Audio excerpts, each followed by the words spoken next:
Target pang palakasin ng pamahalaan ng exportation ngayong taon, hindi lang sa agri-products kundi sa iba pang industriya. Ang detalye sa Agenda Weekend Report ni Paulo Barcelon.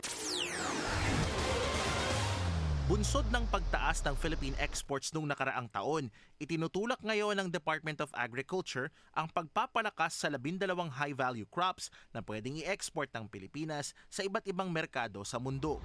Una na riyan ang mga best-seller gaya ng mangga, pinya at saging, maging ang kakao, pomelo at rambutan.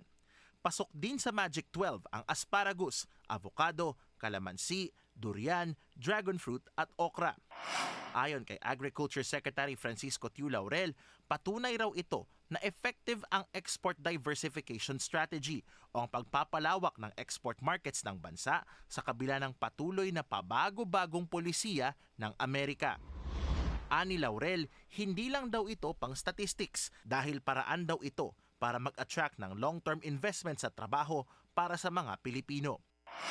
Suportado naman ito ng PCCI. Ayon sa kanilang VP for Trade and Industry na si Brian Ang, tama lang ang naging approach ng gobyerno at agri-exporters pagdating sa pagbebenta ng agricultural crops ng bansa.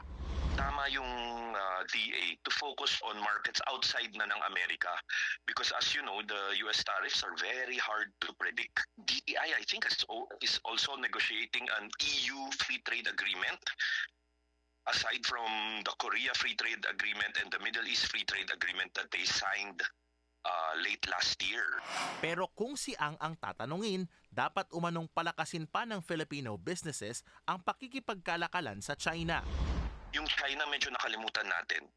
Now that we are starting to open up our tourism to China, we should also start communicating, enhancing yung agricultural exports to them.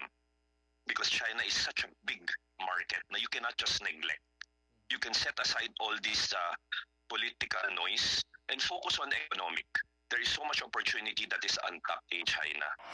Ani Ang, bukod sa agricultural exports, maaari rin daw maging export ng Pilipinas ang semiconductors nito sa China dahil kasalukuyang ginagamit na transshipment point ng China ang Pilipinas para sa semiconductor needs nito.